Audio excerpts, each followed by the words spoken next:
Shalom, shalom. First and foremost, I want to give all praise to Yahweh, by Hashem Yahushai. The brother was up here speaking mighty. He's up here speaking mighty. He's waking up the children of Israel, you know, the blacks, Hispanics, and Native Americans. You know, he's up here. He's waking brothers up. You know, it's good to wake up the young brothers around here. You know, that's the next generation. A lot of times, you know, this generation growing up in these public schools, Esau don't want to teach, you know, us what really happened. That's right. What really went on and what's going on right now. It baffles me a lot of times. It's kind of hard to believe. You know, as I grew up, I was told how blacks and Hispanics got here, especially with blacks, how we got here to America. A lot of these young brothers these days, the new generation, it ain't their fault. But they don't know. And like I said, it's kind of hard and baffles me that they don't know how they got here. They think, you know what I'm saying, we took an Uber through a tunnel underneath the Atlantic Ocean to get here or something like that. You know, some craziness. But that's not true. That's not how we got here. We didn't take JetBlue, you know, to get here. We didn't take Europe, you know, 773 jet to get here. That's not how we got here. We got here on cargo slave ships. The transatlantic slave trade, packed up like sardines, with feces and period blood slashing left and right. People getting infected from the blood and the urine. A lot of us didn't make it. The sharks used to trail us behind the boats, knowing that they was gonna get a lunch, a breakfast, brunch, and a lunch, and a dinner. They knew that shit, you know. So all hell gonna break loose because of that. You know, the Most High gonna come, he gonna put his wrath down on these heathens because of what they did to the blacks, Hispanics, and Native Americans. That's right. You know, so I want to bring some of these precepts out on this matter. You know, the brother was out here speaking mighty, and he was talking about trying to tell them that they're Israelites. You know, and the brother, I thought I heard him say, all you gotta do is be good. You know, but what is good?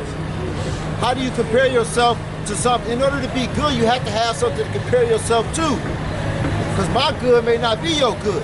I may say it's good as long as I'm at the house and not working, and she working. Hey, at least she got a man. That's good. You may not look at it like that, which I don't believe, but you may not look at it like that. You may look at it like, hey, it's good if I'm out there working and taking care of my family and teaching my family these laws, statutes, and commandments. So you got to be able to compare and contrast what's good and what's not good. That's right. You gotta have a moral compass. And our moral compass is this right here.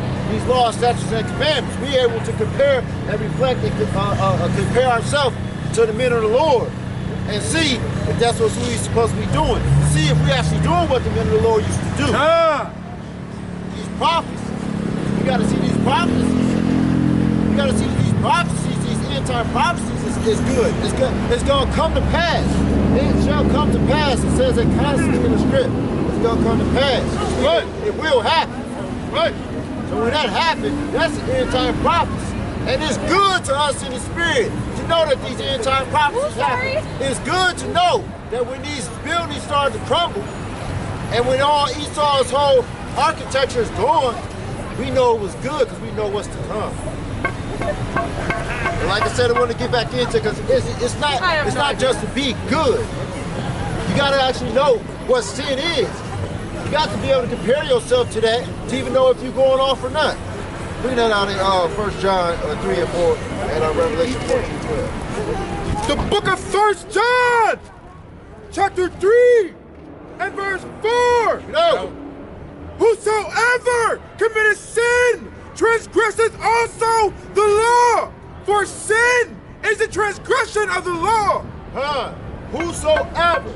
I'm going to get into that a little later about this whosoever that a lot of these Christians like to talk about and quote in John 3:16. That's right. Because that whosoever is not what you really think that whosoever is. The whosoever are the Israelites. Right. Break that down. We'll go ahead and bring that out. It's the book of Revelation chapter 14 and verse 12. Bring it out. Here is the patience of the saints. Here are they that keep the commandments. Here's the patience of the saints. Go ahead, start it over. Here is the patience of the saints. Here are they that keep the commandments of God and the faith of Jesus.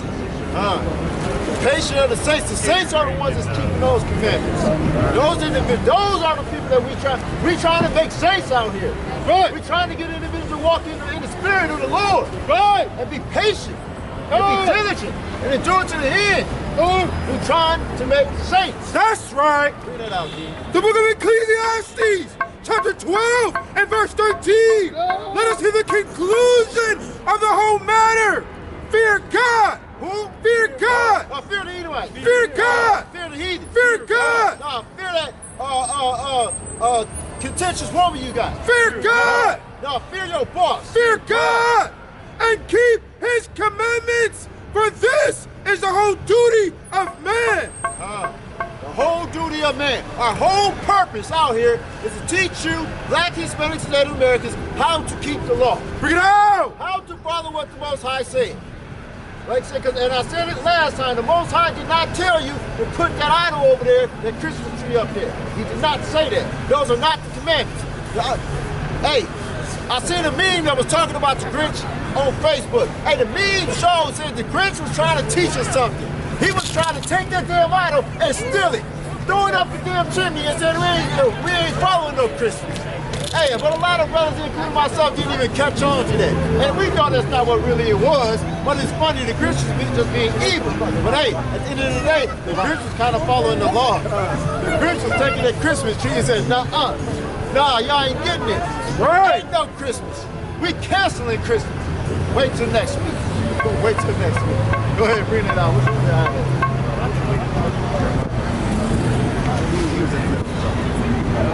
That was it on that? So like I said,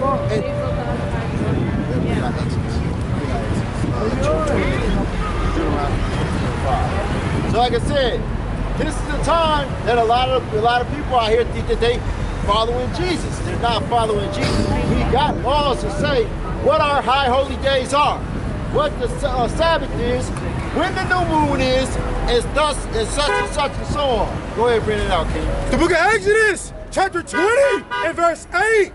Remember the Sabbath day. Remember what? Remember the Sabbath day. Remember what? Remember the Sabbath day. To keep it holy.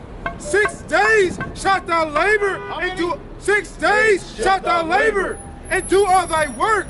But the seventh day is the Sabbath of the Lord thy God. No, the first day. But the seventh day is the Sabbath of the Lord thy God. Christmas day. But the seventh day is the Sabbath of the Lord thy I God. could have sworn it said on Easter day.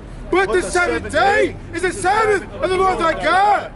In it thou shalt not do any work, thou, nor thy son, nor thy daughter, thy manservant, nor thy maidservant, nor thy cattle, nor thy stranger that is within thy gates. Go ahead, bring it out. So on that, like I said, so on that day, none of these days, it don't say remember, none of these days of the heathen, none of that Easter, that fake Christmas day, the fake Jesus' birthday on Christmas day, none of that. It don't say none of that in the Bible. It don't say about no rabbit laying a chicken egg. Rabbits don't even lay eggs. They have babies like women. They're mammals. They don't have eggs.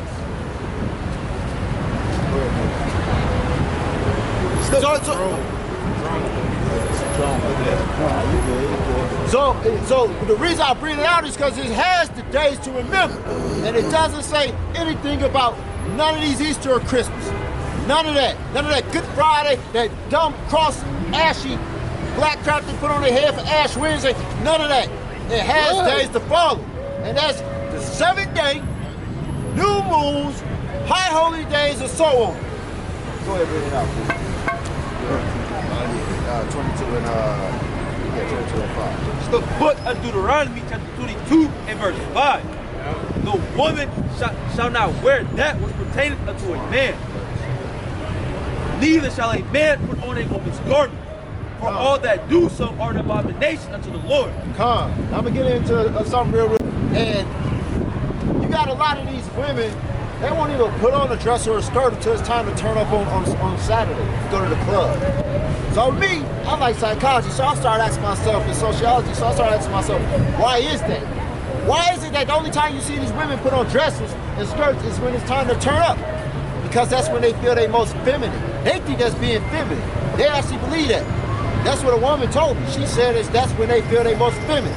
That's when they feel they most sexy. So the Most High said that at the end of the day, we are supposed to be masculine, they are supposed to be feminine. So let's take that into what we're really looking at. Women are putting these clothes on to go out to go have fun at the clubs. But won't even put this stuff on Monday through Friday. So if you're feeling feminine when you're in the club, what are you feeling Monday through Friday? That's right. You got to be feeling on a form of masculinity then. So when you ask them, they say, well, it's easier to wear pants. It's easier to wear pants. So why don't you wear the pants when you go to the club then? It doesn't make any sense. So I will bring out that precept. Go ahead and bring it out, kid, about the pertaining to the women.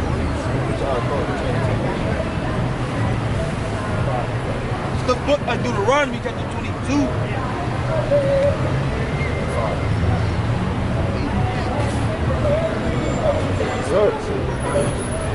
Yo. The sword, kid. Keep the book on the sword.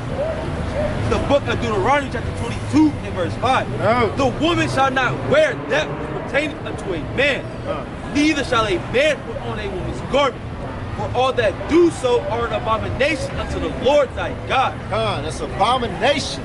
Abomination. Like a lot of us, majority of us men understand that. Now you do got some homosexual men that will try to put on dresses and crap like that, but for the most part, the majority of the men around here on this earth don't do that. But look at the majority of the women. That whole group of women, not a single one of them have on dresses. None of them. Look, she even turned around because she heard it brought out. She was walking this way because she knew she had on pants.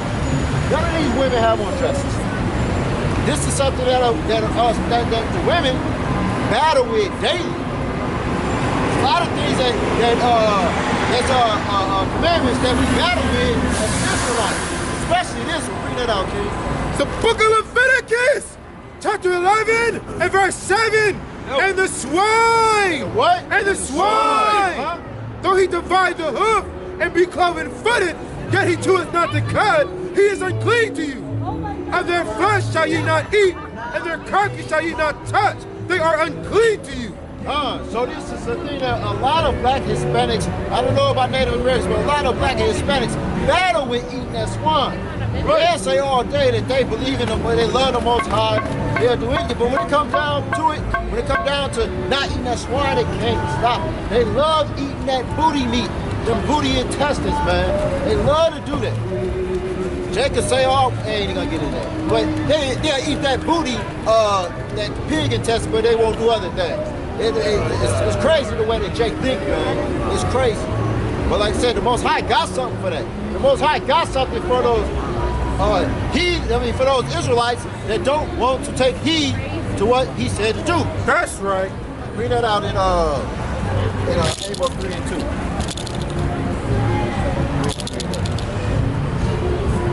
2. He has something for the Israelites that don't want to pay attention. Just like a father would have something for his son or daughter that don't want to clean their room, and he done told them 30,000 times. He has something.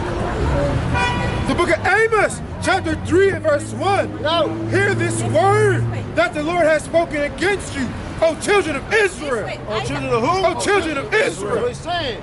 Hear this word that's about to come out. Something's about to come out. And it's only to the children of Israel. Bring it out. Against the whole family, which I brought up from the land of Egypt, saying, you only have I known of all the families of the earth. Sisters, you got 30 seconds to hear what the Lord had to say? To learn your true nationality? You only have I known of all the families of the earth. Therefore, I will punish you for all your iniquities. So he's going to punish you for all your iniquities. But what is iniquities? Bring it out.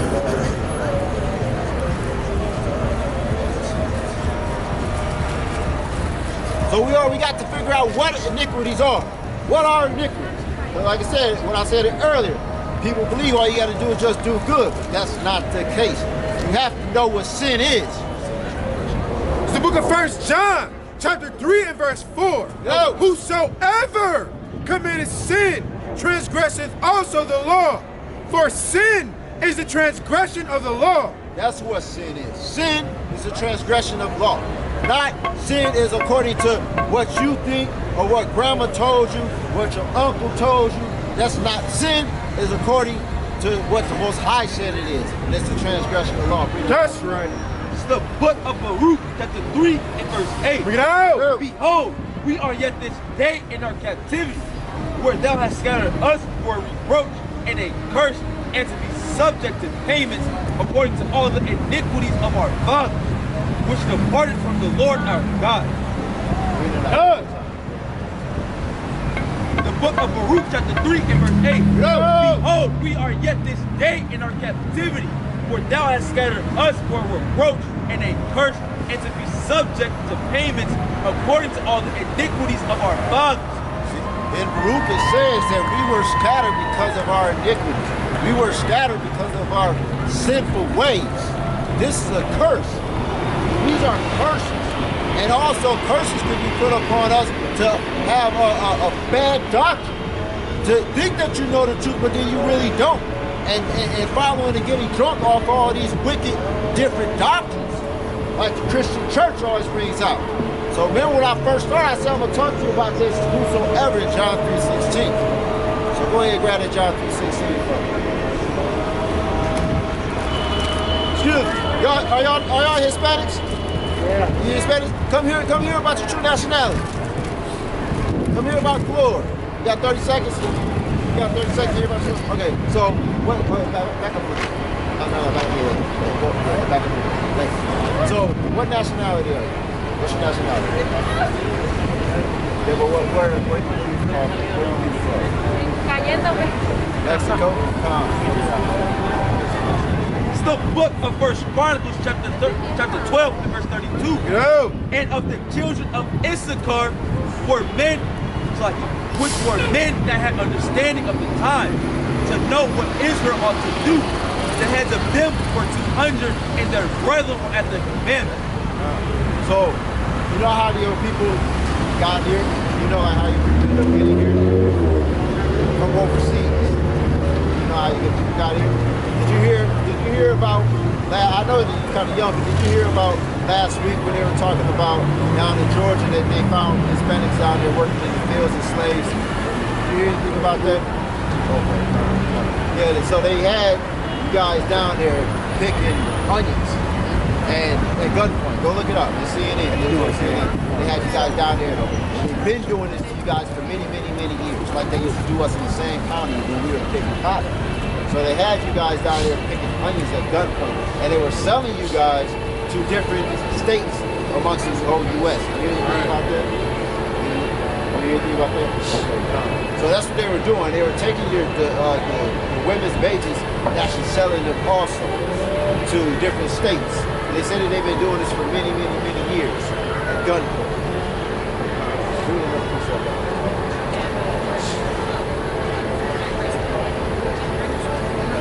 The book of Genesis, chapter 49 and verse 14.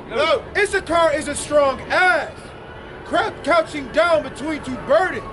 And he saw that rest was good, and the land that it was pleasant, and bowed his shoulder to bear it, and became a servant unto tribute. See, according to the sign right here, these are all the 12 tribes of Israel. So, if you look on here, you'll see that, let's get down to Issachar.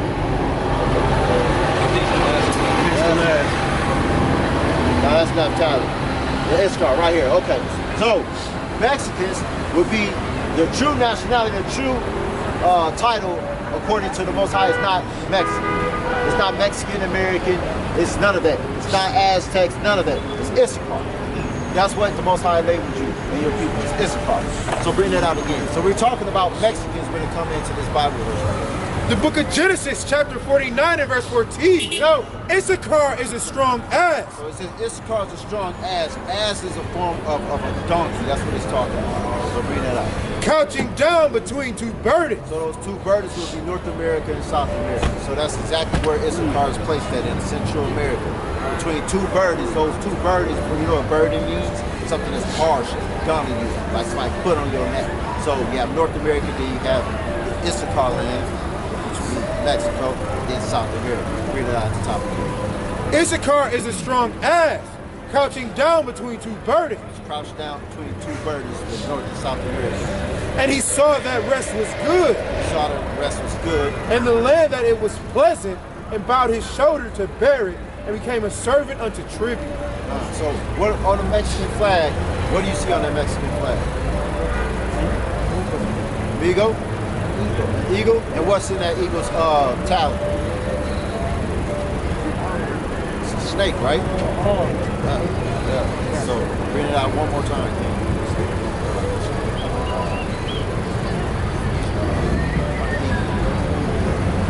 It's the book of Deuteronomy, chapter 28 and verse 49.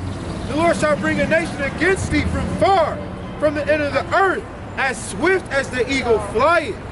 A nation whose tongue thou shalt not understand. So according to the Most High, what you would probably call God, his true name is Yahweh. According to Yahweh, you would be part of those 12 tribes of the house of Israel. So reading it out when he talks about the 12 gates. So in order to make it into heaven, you have to follow what you will call heaven, but we have a different understanding of what heaven is. So for the sake of time, we're going to go into what does it say to be saved, because the one that's saved is the one that endures to the end. Enduring to the end is following the law, statutes, and commandments. If you're not from one of these 12 tribes right here, and this ain't from you, but you say you're from Mexico, which is be from Issachar, so this would be from you. The book of Revelations, chapter 21 and verse 12. It had a wall great and high, and had 12 gates, and at the gates 12 angels, and the names written thereon, which are the names of the 12 tribes of the children of Israel.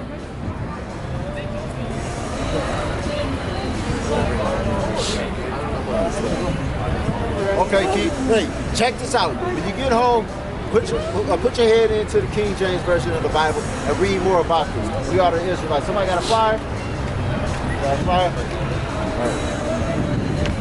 Take one of these flyers, King. Check that out. That's our YouTube on there. Come. So hopefully the brother go out there and look at the YouTube channel and get edified, in the spirit, and learn more about his true nationality. So we're gonna get back into John 3:16. We're gonna go through this real quick.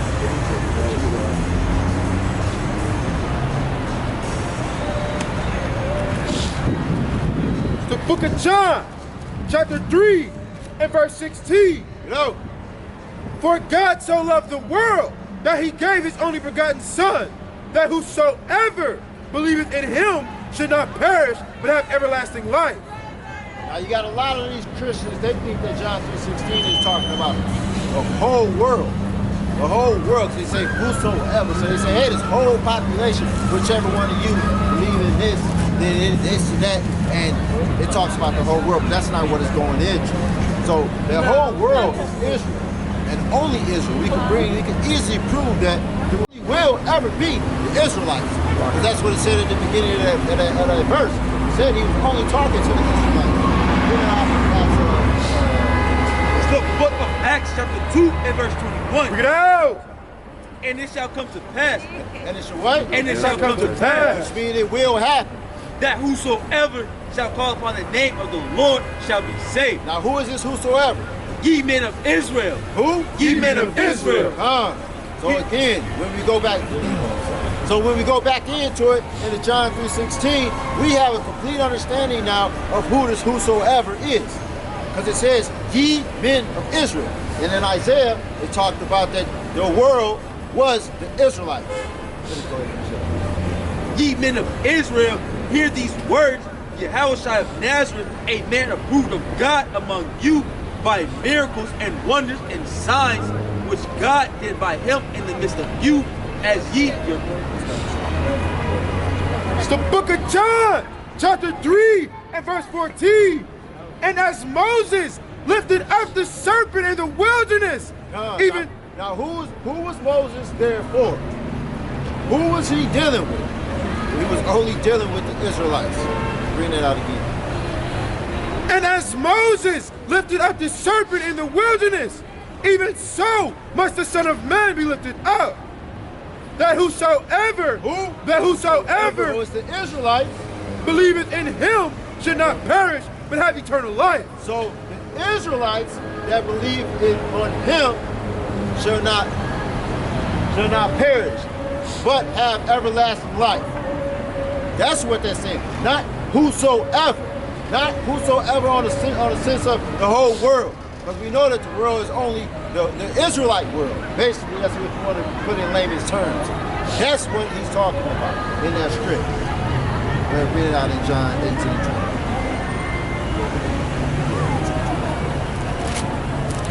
The book of John, chapter 18, and verse 20. It's just another precept to add to the big cake that I'm trying to throw out there. Issachar answered him, I spake openly to the world. I ever taught in the synagogue and in the temple, whither the Jews always resort, and in secret have I said nothing. Bring that out and read it very slowly. Yahushua answered him. So we're talking about Jesus, Yahushua. He's talking to somebody. Go ahead. I spake openly to the world. So he's saying he's talking openly to the world. He out there giving out commandments, telling them what he's out there doing. Go ahead, bring it up. I ever taught in the synagogue and in the temple, whither the Jews always resort, and in secret have I said nothing. So he's telling you right now, when he was bringing this out, he was in a synagogue and a temple where the Israelites, the Jews, the Israelites, where they reside. He didn't say he's out there teaching the heathen, the Moab, the Ishmaelite, Canaanites. No, none of that. Every time you look into these scripts, it says whosoever and the world, those are the Israelites. That's who he's talking to. That's what John 3:16 is talking about. That's right. Nothing else. With that, Kwam Yashua. Kwam Yashua. Kwam Yashua. Kwam Yashua. Kwam Yashua.